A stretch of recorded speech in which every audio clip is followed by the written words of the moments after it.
Manuel! Ich bin's, Motorrad holen, ich hab was für dich dabei.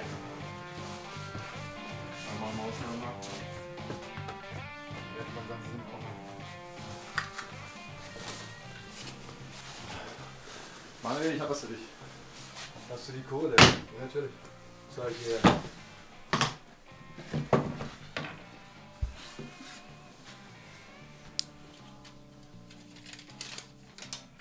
Ast rein.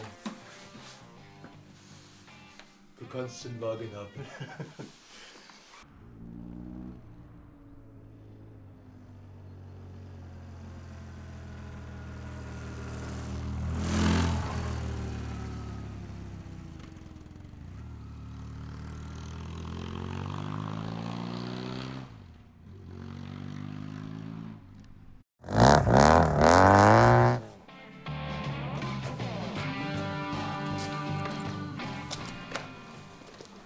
Mal richtig auf die Straße geschmissen. Da an der Bank. Boah, ist das kalt aber. Gut. Hallo, ich bin der Manuel Schad von SWT Sports. Heute Technik. Ich habe die SWT 111, also die 111 da. Und den Robert. Und die will ich euch jetzt vorstellen. Ich habe aber noch was ganz Cooles. Das kann man irgendwo mit reinschauen. Gestern hat jemand gefragt, wann er die 2277 haben kann, weil er wahrscheinlich am 2.2.77 Geburtstag hat. Wenn jemand rechnet, wir sind gerade bei 214, 20 Jahre, so alt will ich nicht werden. Okay, Robert, geh mal mit her. Was hast du da für Hose an? Rapid? Okay, das sieht ja aus wie so ein Kombinionsanzug. So geil. Echt, oder? Ja, schön. Hast du hier extra schick gemacht für mich, ne? Ja, ne? Jo, was wollen wir besprechen? Das Motorrad, das übergebe ich dir heute, ne? Das war ja schon mal bei dir, du hast es auch schon mal von der Hebebühne geschmissen, hast du gesagt? Quasi. Jetzt war die letzte Instanz, TÜV, ist immer recht teuer, weil man muss das ja alles abnehmen und an dem Motorrad, habe ich in einem kleinen Reel gesagt, ist ja jede Schraube dreimal umgedreht worden. Und echt viel Traffic da, ne? Für so eine Art, ne? Ja, geht. Ich sehe nur einen Jan im Spiegel, aber es geht.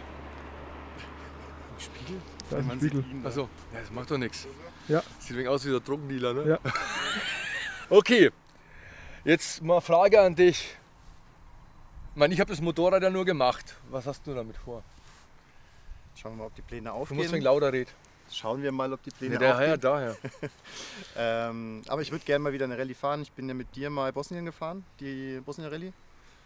Damals noch mit dem Roadbook auf dem Lenker drauf. Das führt allerdings auch dazu, dass du mehr oder weniger die ganze Zeit nach unten auf dein Vorderrad guckst, anstatt nach vorne. Und ich habe die Möglichkeit gehabt, dann so in den Tank zu kommen. Und dann war so die Idee, lass uns was Modernes bauen, mit dem man mal eine Rallye fahren kann. So Cross-Country-mäßig. Jetzt für die Wüste, glaube ich, ist es nichts. Da fehlt sowohl das Fahrkönnen bei mir, als auch der Mut, da jetzt irgendwie 200 Kilo in die Wüste zu bringen. Aber ich glaube, so ein bisschen die ein oder anderen Steine umwälzen in Bosnien, Kroatien und so weiter. Ich glaube, das kann man mit dem Motorrad ziemlich gut machen. Und das ist so die Idee dahinter gewesen. Das ist auch der Plan, was ich mit dem Motorrad machen möchte. Ist da für dieses Jahr schon aktuell was geplant? Das hängt noch an ein, zwei Telefonaten ab, ob das klappt. So vielleicht mit einer Rallye in Italien oder Bosnien oder beide. Mal gucken. Ja. Hört sich schon mal gut an. Also Materialschlacht dann, ne? Hast du die Videos angeschaut vom Johannes? Können wir einblenden, Teil 3 und Teil 4 blenden wir dann mit ein. Dass man sieht mal, wie das kaputt gemacht wird. Ich hoffe nicht. Was haben wir an dem Motorrad gemacht? Was hat das Design entschieden? Das war ja so ganz wichtig an diesem Motorrad. Du hast mir ja dann damals so ein Blatt gegeben und hast mir gezeigt, wie es ausschauen muss. In welcher Winkel die Gabel sein soll, in welcher Winkel der Tank sein soll, in welcher Winkel der Kotflügel sein soll. Die Augen habe ich jetzt wirklich verdreht. Ja, wenn es immer so einfach wäre, mir selber sind Linienführungen schon wichtig. Ja, ich glaube, wir haben es ganz gut trotz alledem hinbekommen. So von der Grundidee mit dem Tank, diese 1-2 Grad, wenn es technisch anders nicht mehr geht, es soll funktionieren vor allem.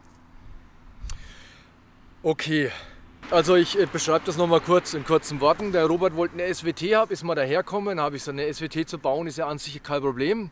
Für mich war dann sowas wie seine HPN im Kopf. Ich habe mich auch gefragt, warum er dann sowas haben will. Also so der große Tank, wegen Rallye-Verkleidung, lalala. Vielleicht ein bisschen leichter, wenn man es machen kann. Dann kam er mit den Bildern von der 900 Doppel-R her und er hat sich auch gut vorbereitet gehabt, hat es auch ein Blatt Papier auch schon mit dem Zweiventilrahmen in Verbindung gebracht, hat echt klasse ausgesehen. Und das war dann der Auftrag an mich. Ich hatte aber unheimlich viel Angst, einen eigenen Rahmen zu bauen, weil wenn ich den Rahmen jetzt groß modifiziere und den Robert haut es mal auf die Waffel und das Tankeck hat ein Loch, dann ist der Rahmen tot. Deshalb haben wir eigens für diesen großen Tank einen Hilfsrahmen gebaut, den sieht man da unten, wenn man reinschwenkt. Das war für mich so die Prämisse, dass man den Rahmen erhalten kann als SWT 111. Wenn der Tank kaputt ist, bauen wir den Hilfsrahmen runter. Der Tankhalter, also der Anbaukit dafür, wird auf dem SWT-Tankhalter am Rahmen, wo auch der HPN-Tank drauf passt, adaptiert und auch hinten. Also das ist alles umbaufähig, was wir da gemacht haben. Und beim Rahmenheck war es mir nicht so wichtig. Das Rahmenheck ist quasi für die Tanks gebaut worden und um die Tanks rum. Eine große Schwierigkeit war dran, diese Scheiß-Tanks sind rechts und links unterschiedlich. Peripherie vom Vierventiler geschuldet. Und dann mussten wir da wirklich basteln. Am Anfang habe ich gedacht, boah, 2 gleiche Tanks, machst du die Halterung an die gleiche Stelle. Aber als wir sie richtig hingehalten haben, haben wir gemerkt, dass da der eine Halter viel tiefer und da viel höher ist.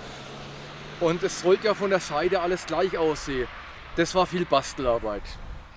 Vorne hast du den Hilfsrahmen deswegen gemacht, damit der Tank einfach sauber aufliegt, damit das Gewicht nicht drückt sozusagen, nicht durchdrückt. Dass der Tank nicht durchwellt, genau. Der liegt auf unserem Hilfsrahmen auf. Also obenrum ist das Motorrad komplett anders, als was wir sonst bauen. Ne? Und das hat auch mehr Arbeit gemacht, als wir eigentlich gedacht haben. Weil du dann auch mit dem Heck wieder hoch, wieder ein wenig runter musst, dass du diesen Knick von der Sitzbank, das sind ja festgeschriebene Parameter. Und da hat uns auch diese Kante da in den Weg gespielt, geht mal mit rum. Hier wollte der Robert unbedingt die gleiche Kante haben. Und wenn ich das gemacht hätte, dann wäre ich mit dem Bau noch höher gekommen. Und das Motorrad ist schon scheiße hoch. Und wenn ihr mir jetzt mal zuschaut, schaut mal, da kann ich 2 Köpfe durchwerfen. Ne? Irgendwann. Und ich bin jetzt nicht der Kleinste. Ne? Deshalb musste ich hier etwas runterrutschen. Und wir haben von den Hecks nicht 1 gebaut, nicht 2, sondern 3 Stück. Und wir können die 3 nicht verkaufen. Das war alles immer nur, um hier zu wissen, wo wir hinwollen. Jetzt war der Tank unheimlich frei hier im vorderen Bereich, hat riesen Luft gehabt. Und dann haben wir uns überlegt, okay, Watttiefe ist immer gut im Gelände und haben ihm hier seinen Luftfilter reingebaut. Der Luftfilter zieht hier an und geht hier auf unseren Wüstenfilteradapter mit einer Aluminiumleitung. Es ist kein zusätzlicher Halter am Rahmen angebracht, das ist alles an den Originalbunken, die man eh schon dran hat, verschraubt. Und kann dann auch wieder weggebaut werden, wenn man es nicht braucht. Also ihr könnt den Luftfilter auch hier unten fahren und könnt da oben eine Tasche reinmachen. Sieht aber nicht so schön aus. Batterie wollte ich nicht. Die Batterien sind immer recht schwer. Wenn die da oben ist, das ist ein totaler Schwachsinn. Ne? Und original war es ja bei der 900er RR auch so. Ja. Dass sie damals bei der 2001er Dakar war der Luftfilter auch oben drin. Weil jetzt welche sagen, ja, kann der nichts, ne? Warum hat er keine Airfilterbox gebaut? Wir müssen das Motorrad abnehmen. Ich hätte dann eine Geräuschmessung für diesen Luftfilterkasten da unten neu gebraucht. Und so ist es viel einfacher zu lösen, weil dafür haben wir eine. Ne? Der ist angeschlossen, ist abbaubar quasi. Das Rahmenheck kann man auch sehr gut ohne sehen. Deswegen haben wir dieses Brückenkonzept eingebaut. Und auf der anderen Seite über den Auspuff habe ich mich verweigert, Sprit reinzumachen. Der ist als Wassertank gedacht. Was natürlich für so eine Reise sowieso gut ist. Und ich hätte auch keine Lebensmittelprobleme, ne, da drin. Einfach mal ein paar Mal durchwaschen und fertig. Ne. Hinten, ab hier ist es KDM LC4. Das ist ein KDM Heckkotflügel, der hinten gekappt ist, sonst würde er, bis der raussteht, in Verbindung mit diesem Polysport-Hinterteil. Und runterwärts ist, außer dass hier diese Aluminiumschwinge, die wir jetzt gerade in Kleinserie auflegen, verbaut ist, ist es wirklich so SWT-Konzeptform. Wie wir es halt immer machen und so, das war mein Ziel, dass man das Motorrad auch ein bisschen in so als bisschen kleine Serie packt. Ne? Also vorne Upside-Down-Gabel, 48, mit dem Hahnwilsrad, mit dem Hahnwilsrad hinten. Der Robert wollte ein wenig was Eigenes noch haben, er hat halt hinten eine silberne Radnabe, aber da sieht man auch den Unterschied. Wir haben ein ziemlich hartes Aluminium und je stabiler das ist, umso schlechter wird die Eluxierung. Und wenn man dann dies von Hahnwils, das ja völlig ausreichend ist, aber man sieht dann auch, wie das glänzt. Ne? Das ist immer der Unterschied. Fußrasten ist der Robert der Einzige, der diese riesen Fußrasten fährt. Die hat er schon auf seiner HPN getestet. Und ein paar schöne Gimmicks vom Glätter haben wir noch mit dran. Das ist einmal da vorne Die Sternmutter. Sternmutter. Die Sternmutter. Und hier der Schalthebel. Ah, hier, und dann ist dieses Aximesh hinten Ding drin. Wie heißt das hier von dem Formel 1 Ingenieur? Oh ja, genau, das Dieser sieht man gar nicht. Schalthebel. Da genau, der Kupplungshebel aus der Formel 1 Technik. Jo. Ich fand es halt, weil du gerade gesagt hast, wegen der Fräse und Ja. wegen den Frästeilen. Deswegen sind die silber, damit man sieht, dass sie gefräst sind. Alle Ja. Frästeile an dem Motorrad sind unlackiert sozusagen oder nur transparent eloxieren. Fand ich halt schön. Dass du es halt wirklich siehst. Ich finde, du versteckst sonst eine Radnabe. Wenn die jetzt schwarz wäre, kommt es nicht so geil raus. Ich mach's halt schwarz, weil da Bremsstaub und Dreck drauf ist und auf schwarz sieht man nichts. Ich will nicht putzen, ne? Und bei Silber sieht man es einfach. Ja, und Auspuffanlage ist so eine modifizierte SGS2, die wir halt so steil aufgestellt haben, damit einfach das zur ganzen Form vom Tank kommt. Das heute ist nur so eine kleine Vorstellung. Wir hatten jetzt wochenlang Regen. Wochenlang. Ich kenne den Bürgermeister noch von früher vom Mopedfahren. Ich weiß nicht, ob er das hören will. Aber egal. Ich wollte das Motorrad jetzt nicht vorstellen. Ich habe an der Schwarzen Pfütze auf der Seite geschaut. So viel Schlamm. Das Ding ist so viel Geld wert. Das wäre jetzt totaler Schwachsinn, wenn wir auf die Schwarze Pfütze gehen oder wenn wir hier draußen immer im Wald fahren. Deshalb machen wir das hier an der Base in Üchtelhausen Zentrum. Und der Robert fährt jetzt mal fort, macht seine 1000 Kilometer voll. Wie viel habe ich schon drauf gefahren? Da unten ist doch, das waren auch nicht wenig, 412 Kilometer habe ich schon drauf gefahren.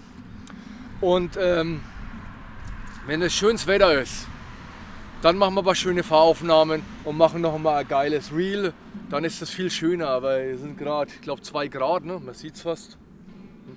Und es wäre echt schade. Ich meine, da wenn man herschaut, sieht man ja schon, wie weich der ganze Dreck ist. Ne? Jo, der Rallye Tower. Die Idee von dem Rallye Tower war, es gibt ja nichts, was einfach an das Motorrad passt. Ne? Den von Georg fand ich cool, den du damals gebaut hast, auf die QS-Kutscher BMW. Wollte es ein bisschen anders haben und hatte dann schon, da ich das Roadbook schon hatte von Aurora aus Griechenland, mal auf seine Webseite geguckt und die bieten diesen aus dem vollen gefrästen Tower an. Und dann hatte ich mit dem Dimitri von Aurora mal gesprochen und der hat mir dann extra für die BMW eine Halterung gefräst, die jetzt mehr oder weniger in diese 2 M8 Feingewinde oder was es ist, Schrauben drin ist, plus mit der HPN-Lösung das Ganze auch nochmal abgesichert. Das finde ich, haben wir eigentlich ganz cool gelöst. Da hat mir auch noch mein Freund geholfen, 2, 3 Teile herzustellen und zu fräsen und zu drehen. Ich hoffe, es hält. Ich finde es eigentlich ganz geil, weil es mal wirklich was anderes ist. Ich wollte natürlich jetzt nicht dieses Standard-KTM-Licht reinmachen. So schon schwierig und ich glaube, das Motorrad spaltet schon Gemüter. Deswegen wollte ich jetzt nicht auch noch ein KTM-Licht reinmachen und habe mich dann am Ende für so ein Honda-Licht entschieden. Ich finde, das ist ein bisschen, weiß ich nicht, markenneutraler von der Optik her. Hat halt kaum einer. Das ist so ein CRF 450 Licht von der Honda. Und dann halt so eine Zubehörscheibe, die glaube ich auch der Africa Queens auf den einen oder anderen Umbauten verbaut. Und so fand ich es am Ende ganz stimmig. Das war so die Idee. Den Tacho noch selber gebaut mit einem Freund. Das ist ja im Endeffekt auch einfach nur ein bisschen Aluminium gebogen und gefaltet. Und so ist es jetzt alles aufgeräumt, würde ich jetzt mal sagen. Ich freue mich hier drauf, auf solche Kleinigkeiten, ne, dass man einfach mal einen Luftfilter rausnehmen kann oder dass man überall jetzt gut hinkommt. Ich kann mir hier noch vielleicht meine Erste Hilfe hinmachen oder meine Regenjacke da unten mit reinklemmen. So. Sieht sauber aus und wenn man hier schaut, sieht man Acewell, eine günstige, saubere Lösung. Der Franco meinte, man hat noch viel bessere Tachos, aber ich finde einfach, der langt für uns völlig aus. Hier die Lichtmaschinen-Kontrollleuchte und dann hast du hier den Schalter für oben dran. Saubere Sache. Schloss muss halt noch festmachen. Da habe ich zwischendurch ein wenig Angst gehabt, dass da irgendwann mal das Plus abreißt. Ja. Jo, das war's von unserer Seite. Wie gesagt, da folgt der Teil 2. Wenn euch das Video gefallen hat, liked uns in Instagram, Facebook, TikTok, ihn in Tinder und wo auch sonst. Ja, Glocke könnt ihr anmachen oder nicht, ist eigentlich egal. Hauptsache ihr schaut's an. Ich sage vielen lieben Dank. Ich freue mich. Bis bald. Servus, bis dann. Ciao. Ciao.